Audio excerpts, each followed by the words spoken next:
Good morning. Welcome to our Client Services webinar here from Genesis Women's Shelter and Support.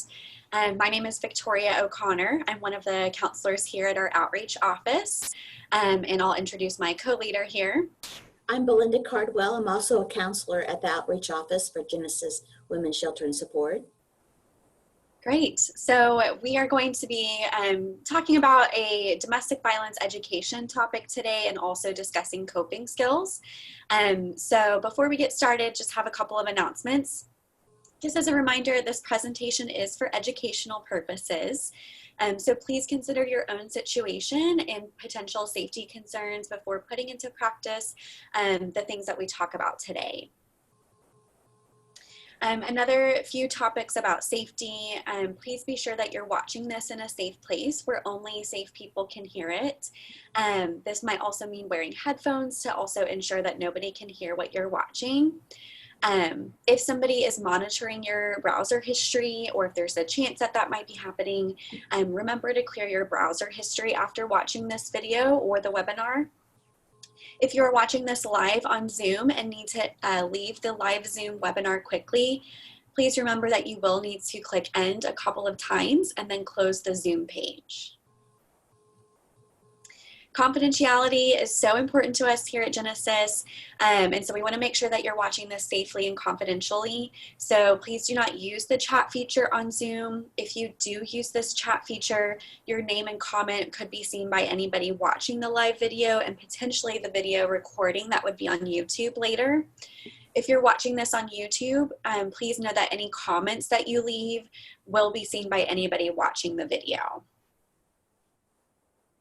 If you do have any questions about anything that we discussed today, please feel free to reach out to us directly. So if you have questions, our contact information is here, and the phone number and email for both Belinda and myself.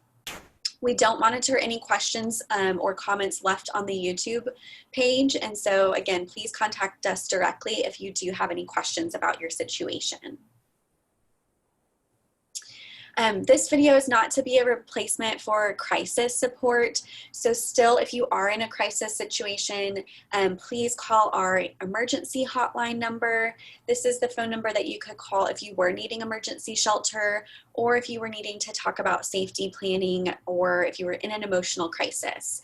That 24-hour hotline number is 214-946-4357.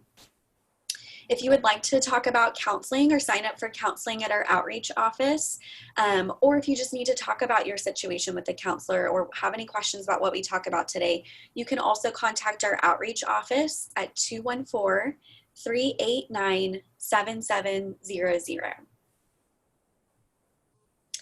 And we also included some other hotline resources for you here. So the Genesis Women's Shelter and Support phone number again is here. And we also have the National Domestic Violence Hotline number here. They do have a chat feature on their website, which is thehotline.org. And so if it was not safe for you to call somebody at this time, you could potentially utilize that chat feature on their website. We also have the National Suicide Hotline number here as well. These are all really great numbers to have in your phone just in case you were in an emergency or emotional crisis situation and you were needing support. Okay, so today we are going to be talking about what is domestic violence and kind of breaking it down and talking about domestic violence as a pattern of power and control. We think this is a really important topic for both survivors of domestic violence to understand, but also, friends and loved ones or community members. This is a really important topic that we think is so important for people to understand really what is domestic violence. So that's what we're going to be talking about today. And one way that we can talk about this that is really helpful is this visual, which we call the power and control wheel. So this graphic really helps us understand a little bit better, and we're going to break this down piece by piece about how this fits into this pattern. So domestic violence is, like I'm saying, this pattern of controlling behaviors used by one partner to maintain power and control over the other partner. Domestic violence is not necessarily a one-time thing or isolated events. These are patterns that happen over time with that goal of power and control. I really like using this visual whenever I talk about domestic violence because I think a lot of times people think of domestic violence just as like physical and sexual abuse or those physical and sexual assaults that are really violent. And of course, that is included in domestic violence. And that is an example of abusive behaviors. So if you see in our graphic here in the circle, that outer dark circle that says physical and sexual violence, like I'm saying, this is, of course, these are examples of domestic violence. And I think this is where sometimes people think that that's where the definition ends, or those are the only examples of domestic violence. But what we know is that domestic violence is so much more. There are lots of other types of abusive behaviors and a lot of other types of behaviors that partners can use to control their partners.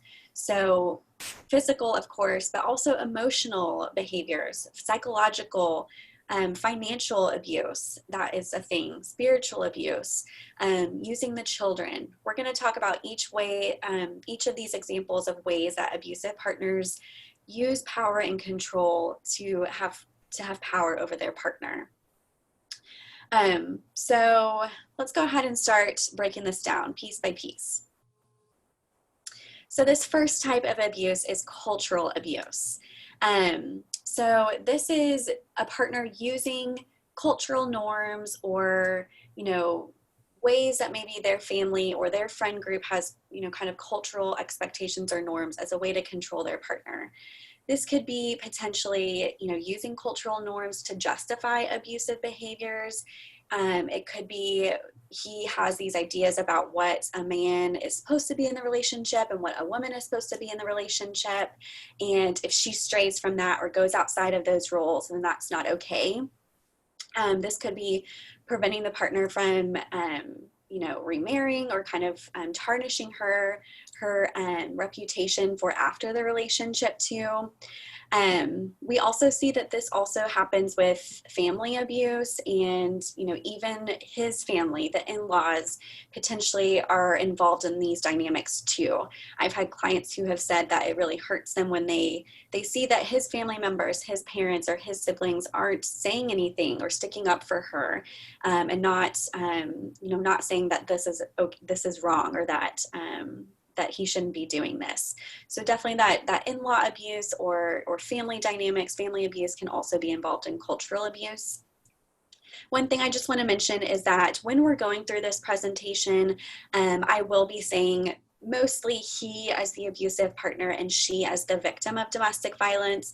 But we know that this happens in all relationships, all different types of people can be abused. Men can be abused as well. Female partners can be abusive as well, but the statistics show that it is much more likely that and much more common that a man is the abusive partner and the woman is the victim. And so as we go through this presentation, I will be using those pronouns. Okay, this next way that abusive partners can use power and control over their partner is with immigration. So maybe he is threatening that if she were to tell anybody about what's going on, or if she were to seek help, that she's going to be deported. And so maybe that's a way that she, stays in this relationship. He has power over her because she's afraid to get help. Potentially, he's threatening that he won't, file paperwork potentially as a way to have power over her. Maybe he's intentionally withdrawing paperwork once it's been filed to jeopardize her legal status. This could even look like maybe preventing her from learning English, or maybe she has a desire to assimilate or to be more involved in the culture of where she is, and he's preventing that or restricting that.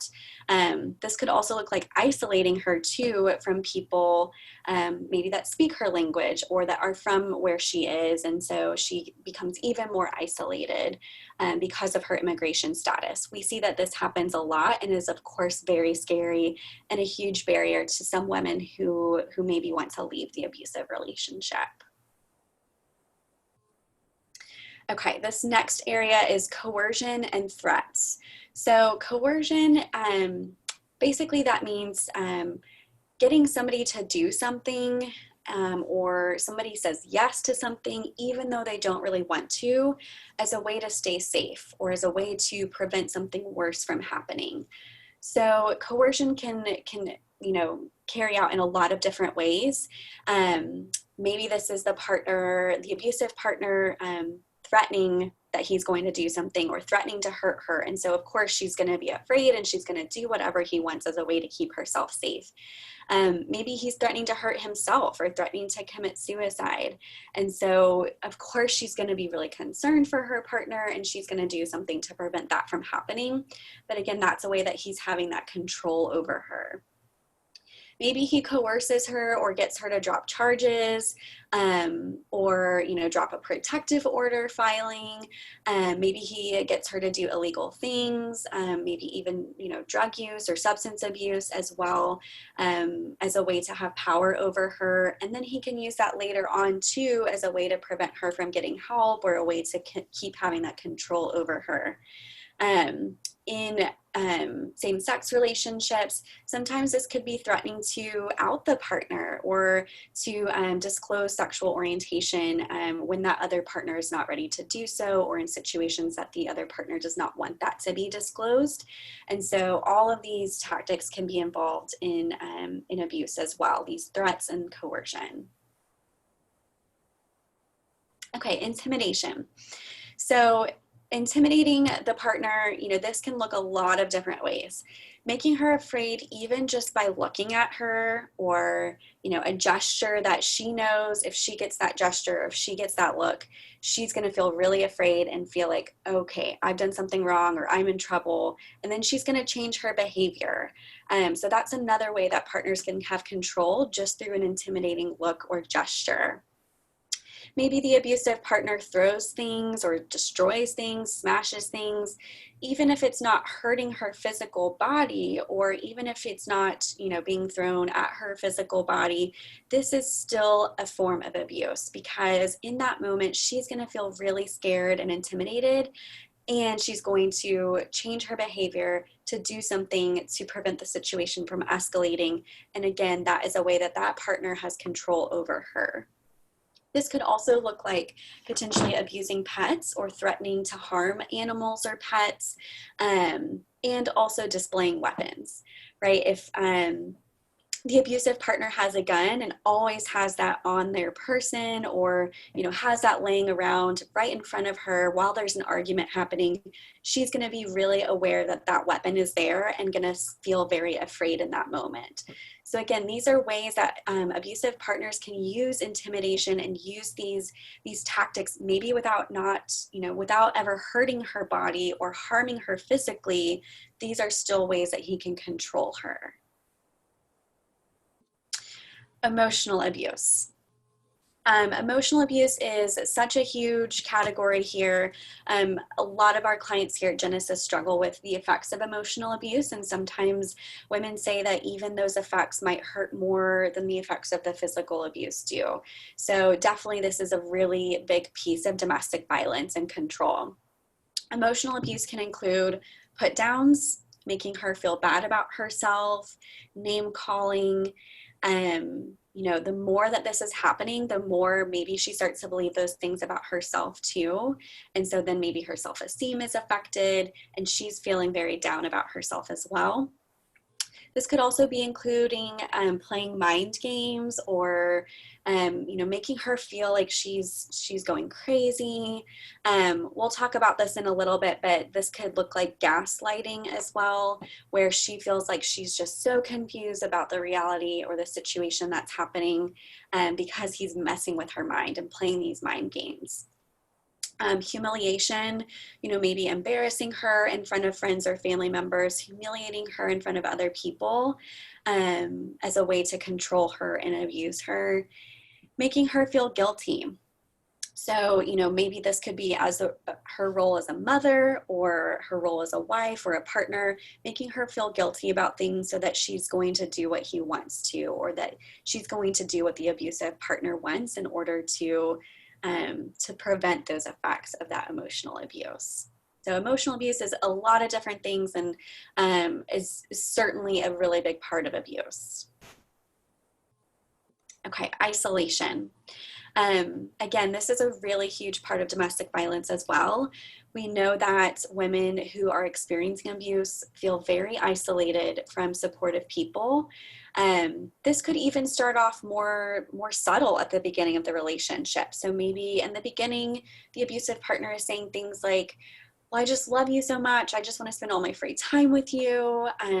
You know, I just love spending time with you. I want you to all to myself.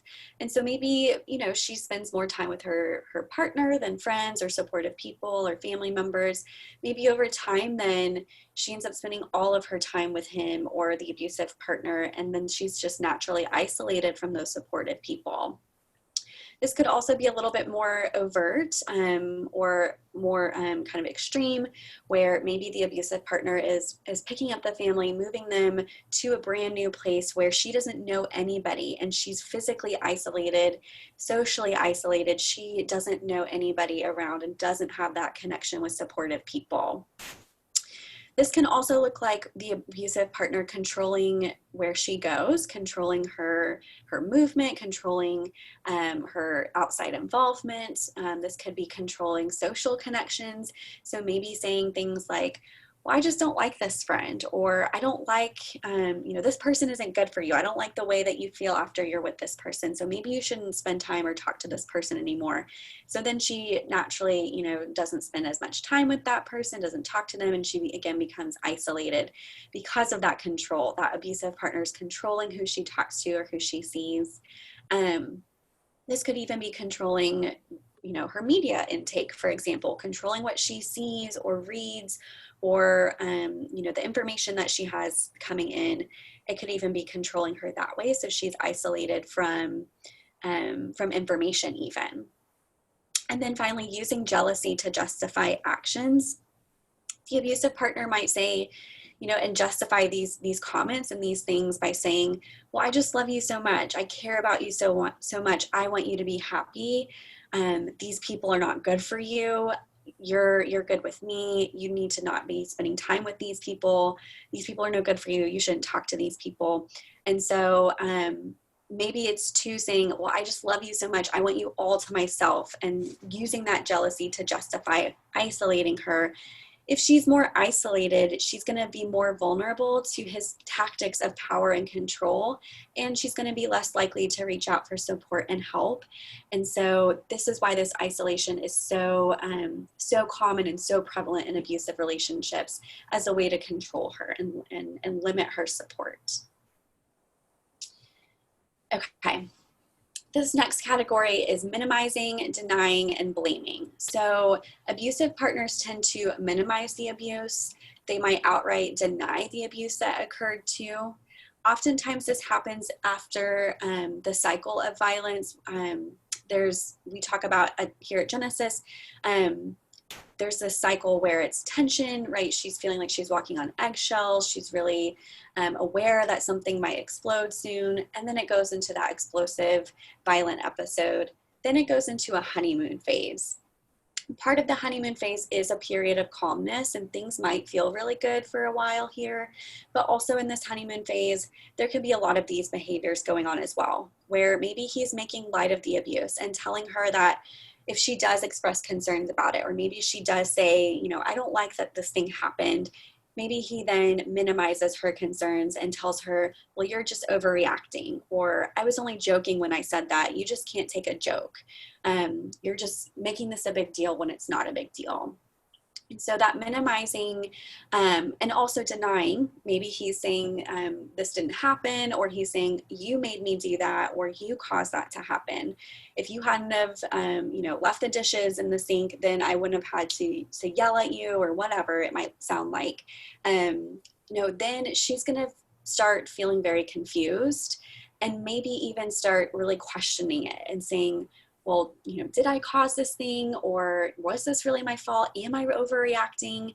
This is what gaslighting really is really making her feel and question her sense of reality, so that she starts to rely on the abusive partner's reality. shifting that responsibility for the abusive behavior on her, telling her that she caused it. You know, the more that someone is saying that, the more that maybe she starts to question and think, okay, maybe I am causing this, or maybe this is my fault.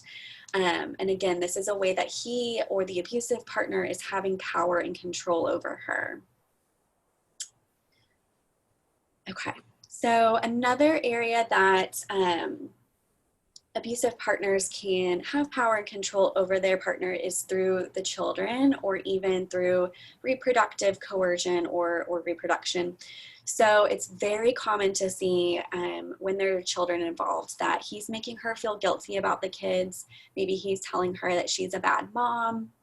Maybe the abusive partner is threatening that, you know, he's going to call CPS on her, or he's going to take the kids away from her. And so in that moment, she's going to do anything she can to make sure she protects her children and to make sure that her kids are okay and with her. And so that's another way that he has power over her and control over her in that moment. Sometimes too, this can look like maybe using the kids to relay messages to her. So, you know, if she is hearing her child say something like, well, daddy said this about you, she's probably going to feel so hurt and so upset by that. And that's, again, another way to have power and control over her. After separation, this is also very common that we see these abusive tactics continue with children. Maybe it's using visitations or child exchanges as a way to continue harassing her. Maybe he returns the kids after exchanges. You know, they're completely off their routine. When they're with dad, you know, it's all fun and games. It's all really happy, fun, exciting times. And then when they go back to their mom's house, she has that structure, those routines in place. And so, you know, when he's returning them after that time without routine, she's going to see the effects of that and have a harder time setting limits with her kids, or have a harder time parenting with them. Like I said, maybe threatening to take the kids away, threatening to call CPS on her. Again, these are ways that he might have power over her. And we also see that this happens with reproduction. So maybe it's sabotaging birth control, or controlling her access to birth control. You know, maybe she has expressed she doesn't want children, or she doesn't want children right now. And he is controlling and saying, no, you need to not be taking this birth control, or limiting her access, or not using birth control during sex as a way to control her.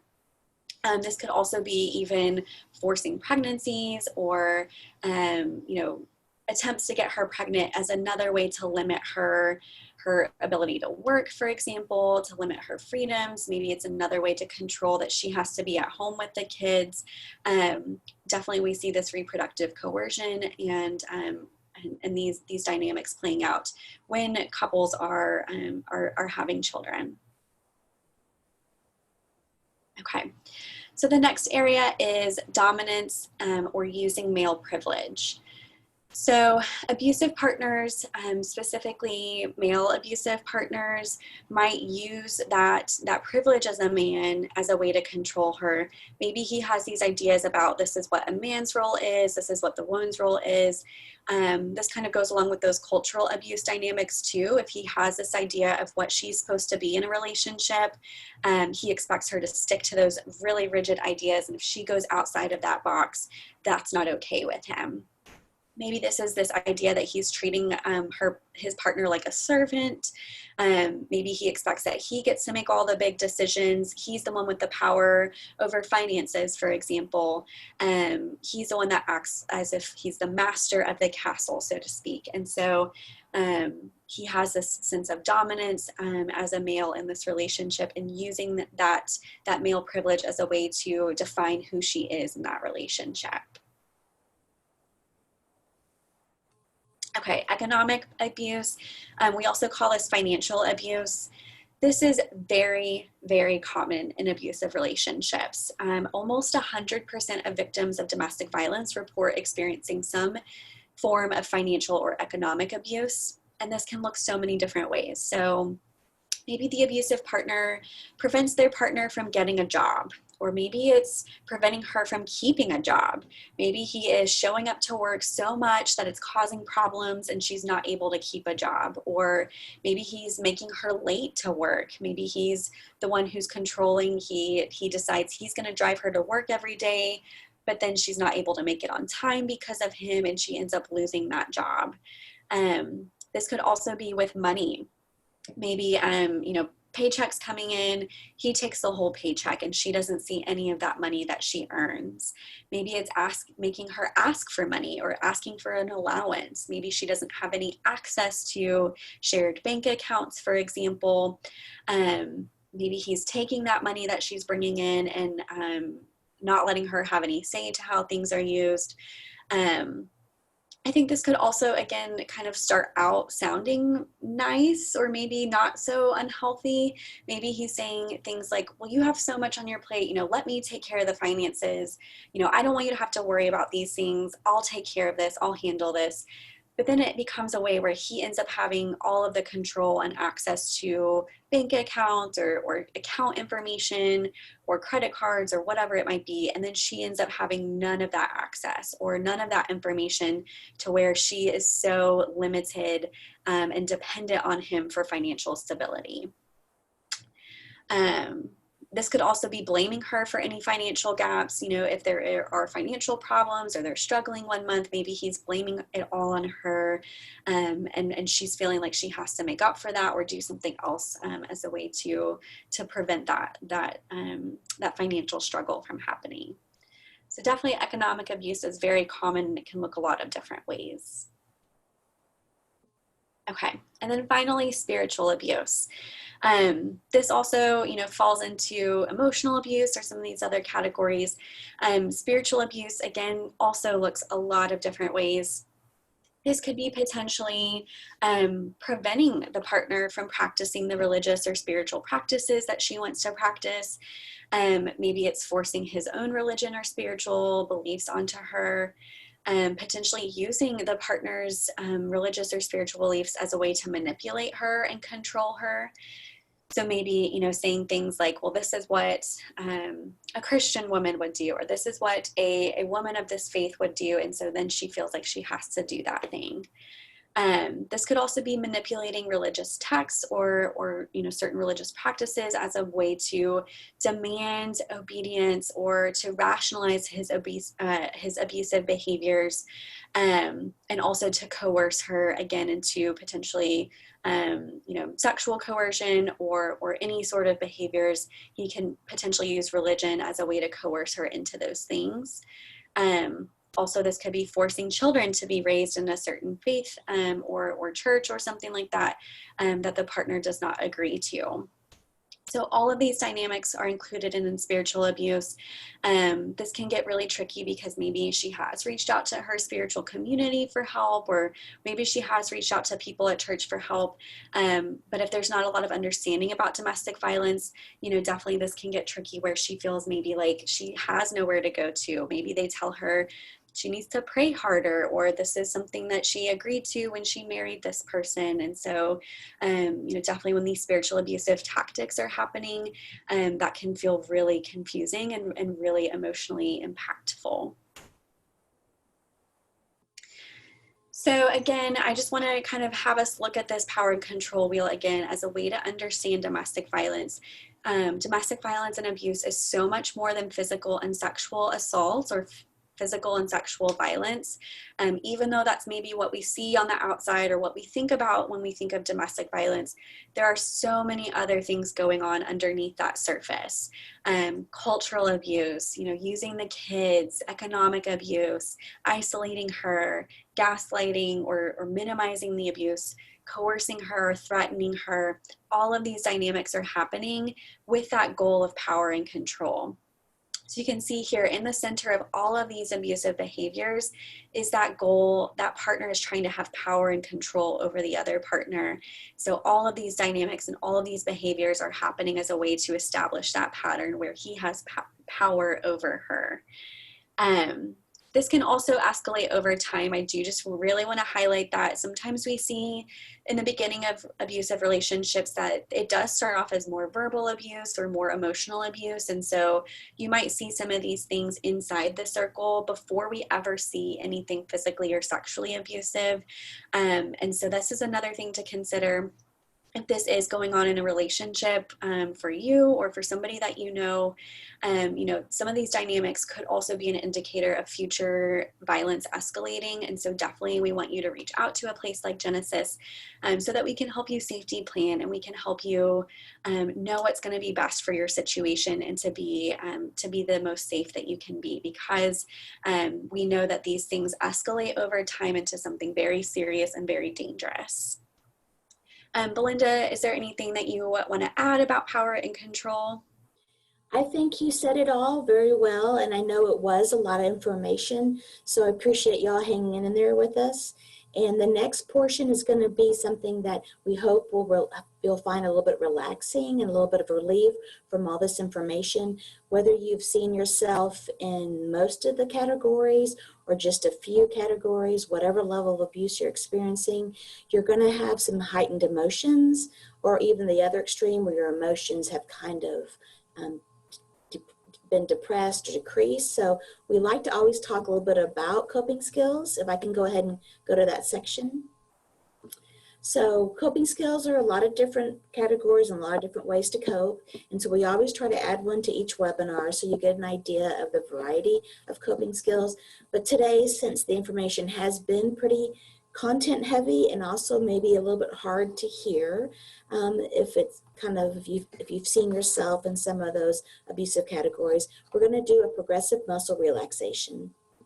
So while I talk a little bit about the progressive muscle relaxation, just kind of imagine yourself being on the beach, kind of starting to relax. Progressive muscle relaxation is an exercise where you relax your mind and your body. We're going to progressively tense and relax muscle groups throughout your entire body. We're going to tense each muscle, but not to the point of straining, and then we're going to release the tension, and you're going to want to feel that muscle relax. We're going to tense each muscle for about, for a count of 5, and then we're going to relax for about a count of 8 to 10. If you do think this is a good coping skill for you and something you'd like to do on a more daily or weekly basis, there are a lot of coping skill scripts and videos and audios out on the web. So it'd just be to find the one that you think works the best for you. Okay, so now that we've talked a little bit about what it is, we're going to go ahead and do it. So one more quick reminder is that keep breathing throughout the exercise as you focus on the muscle groups. And we're going to begin by finding a comfortable position, either sitting or lying down, and in a location where you not be interrupted. And I want you to allow your attention to focus only on your body. If you begin to notice your mind wandering, bring it back to the muscle group you are working on. Let's take a deep breath through your abdomen. Hold a few seconds, and then exhale slowly. Breathe again, and as you breathe, notice your stomach rising and your lungs filling with air. As you exhale, imagine the tension in your body being released and flowing out of your body. Again, inhale and exhale. Feel your body already relaxing. Tighten the muscles in your forehead by raising your eyebrows as high as you can. Hold for a count of 5. Abruptly release the feeling and realize the tension falling away. Now smile wildly, feeling your mouth and cheeks tense. Hold for a count of 5. And then release. Appreciate the softness in your face. Next, tighten your eye muscles by squinting your eyelids tightly shut. Hold for a count of 5. And release. Now gently pull your head back as if to look at the ceiling. Hold for a count of 5. Release, again feeling the tension melting away.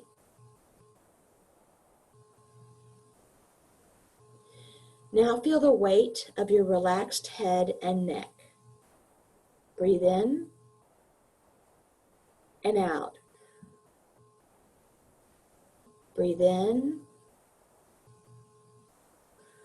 and out. Let go of all the stress. Breathe in and out. Now, tightly, but without straining, clench your fists and hold this position for a count of 5.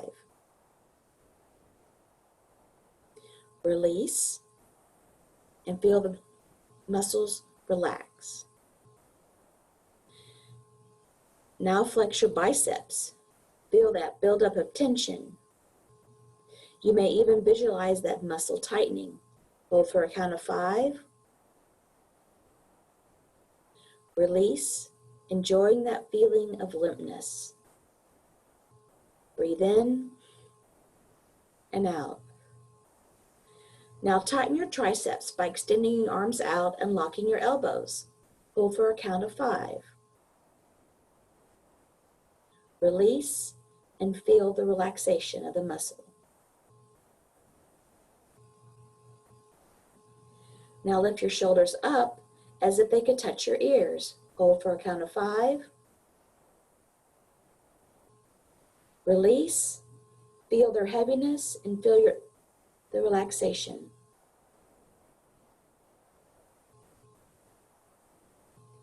Tense your upper back by pulling your shoulders back, trying to make your shoulder blades touch. Hold for a count of 5. Release. Feel the relaxation in your upper back. Tighten your chest by taking a deep breath in. Hold for 5. Exhale and blow out all the tension. Now, tighten the muscles in your stomach by sucking in. Hold for a count of 5. And release. Gently arch your lower back. Hold for a count of 5. And relax. Feel the limpness in your upper body letting go of the tension and stress. Hold for a count of 5. And relax. Tighten your buttocks. Hold for a count of 5. Release. Imagine that your hips are falling loose. Tighten your thighs by pressing your knees together as if you were holding a penny between them. Hold for about 5 seconds. And release.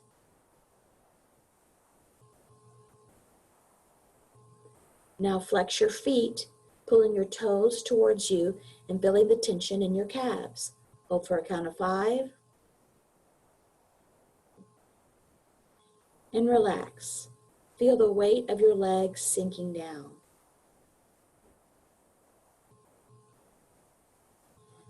Curl your toes under tensing your feet. Hold for a count of 5. Release and relax.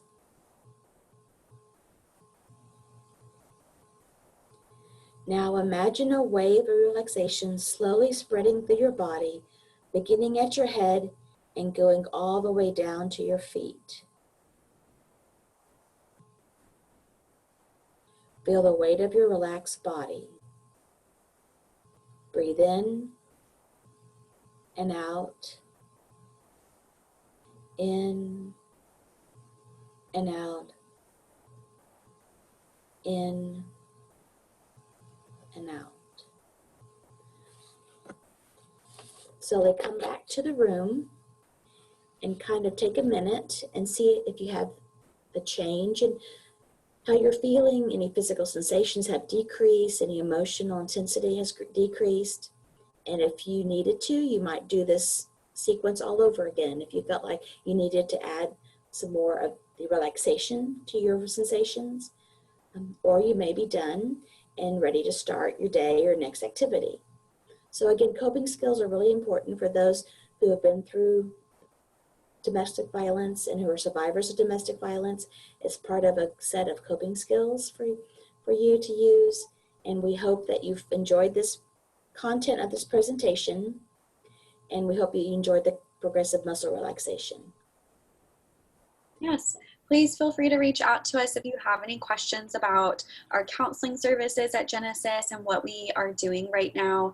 If you are a client at Genesis, we do have some open groups available. And so please contact us if you have any questions or want to know more about those open groups. Or if you're not a client and want to talk to a counselor about your situation, please reach out to us or call our office number to find out more about counseling services. Thank you for joining us. Yes, thank you. Bye.